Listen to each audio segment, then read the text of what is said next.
Hi, I'm Tiffany Crosara and I'm here today to talk to you about past life regression. Now, when I first had my first past life regression, I really wasn't that convinced whatsoever. It was a beautiful experience. I felt very relaxed and that was really nice.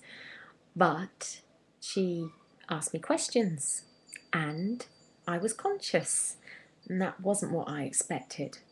I expected to be out cold and, well, asleep and have a tape given to me at the end that would basically give me the information of what I'd been saying. So when it wasn't like that and she was asking me questions, I just thought, well, I have to think of something.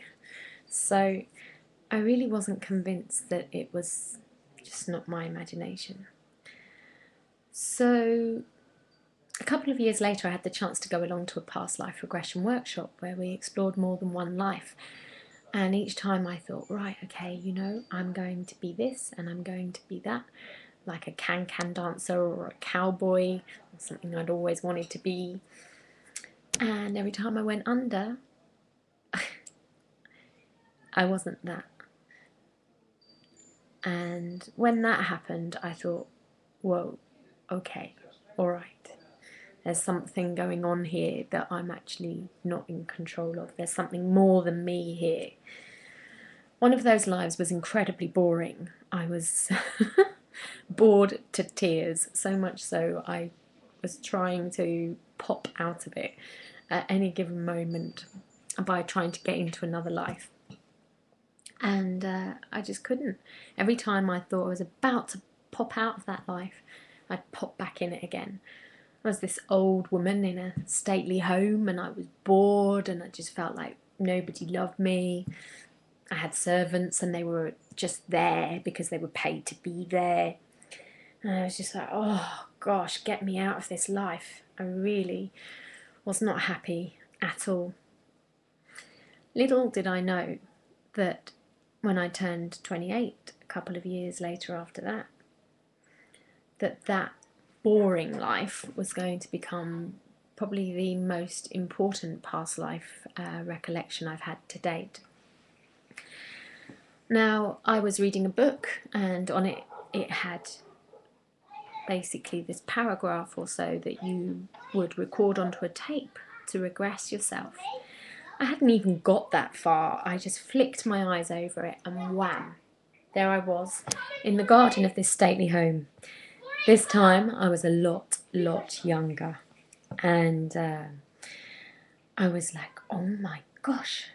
I was full of the zest of youth, And I just thought to myself, where am I? And the answer came back, Lincoln. And I was like, Lincoln? Oh my God, I got an answer. I didn't even realise I asked. I just thought, and there was the answer. And then I realised, that that's how spirit communicate. They communicate through our thoughts. And that's why the regressionist was doing that, This time I didn't have the regressionist. It was just spirit. I had to ask spirit and they gave me the answer. Whereas usually it's your regressionist asking you to access spirit and spirit give you the answer. If you say spirit, if you say subconscious, to me it's one and the same in a way. We're all connected in that level. Anyway, so I was in shock that I got this answer and I was like, oh my gosh, okay, so what's the year? And they said 1610. I was like, oh my gosh. So I was like, oh, what's my name? They were like, Catherine Burr. And I was like, Burr? So what stupid name is that? Catherine Burr what? And there was no answer. Bizarre name. Anyway, I just didn't have an answer, so I just went off for a walk. And I went and saw a church in the perimeter and just had a little bit of time exploring. Met people that I know from this life that explained a lot about why the relationships were the way they were. Very enlightening. And when I came out, I went on the net and I looked up stately homes in Lincoln in 1610. And there were 4, but only one had a church in the perimeter, just like I had seen. And that one happened to be home to the Burr family. Okay, all right. I also found out that that was used in the set of Pride and Prejudice, which was quite interesting because in this life I was born in what's known as Jane Austen's county, but I had never read anything or seen anything of hers.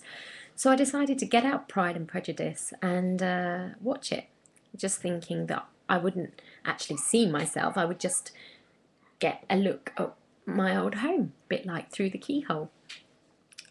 So I was really shocked when they announced Lady Catherine Burr. I really got more than I bargained for, because anybody that's seen it will tell you what a battle axe she was. Oh gosh. So I got a shock in more way than one, and another shock as well, because 2 weeks before I bought this wig, and it was a period wig, and there she was wearing it on set. I was like, oh my goodness.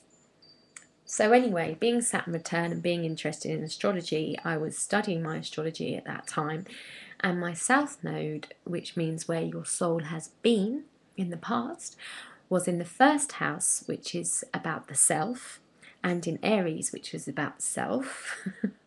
So basically that meant that I'd been about as selfish as you could possibly get. It means that this life, my North Node, is in the 6th house in Libra. 6th house is about others, Libra is about others, and your North Node is about where your soul is heading. So this life is all about service and other people. Okay, so it was really enlightening for me because it helped me to remember where I've been, what was important in this life, what I need to do for my soul to evolve. And it also shed some amazing light on some relationships for me. And through doing that, the pain decreased. As my understanding increased, the pain decreased. And I'll give you another little example of that. I had a past life recall of being an 8-year-old girl who threw herself into the Thames. And then soon after, I had another past life where I was the same girl. I was 8 years old, or so I thought. I felt the same. I felt 8 years old. And Spirit said to me, "You're 13. And I said, no, I'm not. I've been this girl before. She died when she was 8. And anyway, I know what it's like to have a 13-year-old girl's body, you know? I remember that one. So I know I'm not 13. I'm 8. And in true Spirit fashion, they just reiterated once, "You're 13. I went, "I'm not. I'm 8," in true Tiffany fashion. And they basically, in true Spirit fashion, didn't say another word. So then it was my choice. Do I just end it there and get stuck there because it doesn't make any sense? I'm not getting anything back to engage me here to explain it, so I got to go and find out for myself. So I did choose to go on with the past life regression, even though it didn't make any sense. I went up the stairs and I saw my granddad in that life, who I recognised as my father figure in this life. And I felt all this sadness that he was on his own. I felt so sad. So I went and I sat on his lap to give him some love. And as I did, he passed over. At that moment, Spirit Guide that I know of came and got us both. And then I realised what had happened. I realised that I had passed over when I was 8. Well, not passed over, I died when I was 8. And I'd stayed around my granddad in that life because I didn't want him to be alone. I don't know where the rest of the family were. I got outlived, but he was on his own and I couldn't handle that he was on his own. So I stayed around until he could go as well with me. Now, in this life, he was my father figure, and when he died alone. And I felt so guilty. Oh, I was racked with guilt around that one, and pain. Oh, the pain was huge. The pain was massive. In fact, it was probably one of the most painful, if not painful, things I've ever gone through in my life. And that's saying something because, I lost my daughter when she was 4 months old, and that was painful for many, many, many years too. But there was something about this pain that was, in a way, even more uncopable, if that's a word. And when I saw this life, I then realised why.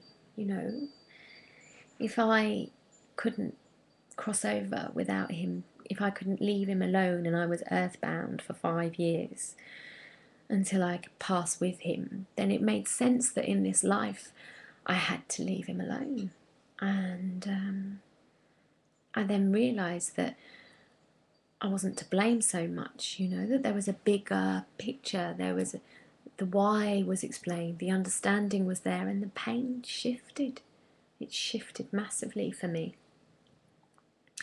So, yeah, well, after those experiences, I decided to train in past life regression. And it's so true that, even someone that's trained in it still sometimes doubts what is going on during that process and whether it's real, whether it's your imagination, particularly as things don't always make sense, just like I've showed you just now with that recap of the past life with my granddad. So if you're going to go for a past life, just accept that you're going to be in that tussle between your subconscious and your conscious. It's like dreaming while awake. If you were awake during your dreams, you probably think, what? No, that doesn't make any sense. But most of us aren't aware during our dreams, and we can process through our dreams. And it's the same with past life regression. It's just you're conscious. So you're likely to be asked a question by the regressionist, and then you get the answer, and then your head says, well, that doesn't make any sense. If that happens, just allow it to happen, and remember that you can analyze for the rest of your life, but you've just paid for that session, and you've paid to be guided through it so that you can access it. So just remember to give just as much time to your subconscious, and if it doesn't make sense at that time, then don't worry. And don't allow your conscious to block that. Because if you do, you'll be blocking the potential of your healing and your understanding as it unravels and you go through it all. Anyway, so I hope this little snippet has helped you understand what it's like to have a past life regression and how to get the most out of it. It's a bit like searching for keys in a room with no light, and then somebody comes on and turns the light on, and wow, there's your keys, or maybe not, but at least you've seen where you've been and where you now need to go in order to find the key. So all the best with, going backwards to go forwards. And if you want to know more, then you can look on my site, which is www.transcendentaltemple.co.uk. Yeah, it's a bit of a mouthful. But there's a past life page or two on there, and an MP3 as well that you can download to do for yourself if that's what you wish to do. And maybe I'll see you in person, in more than one person one day. Best wishes with it all. Take care for now. Bye.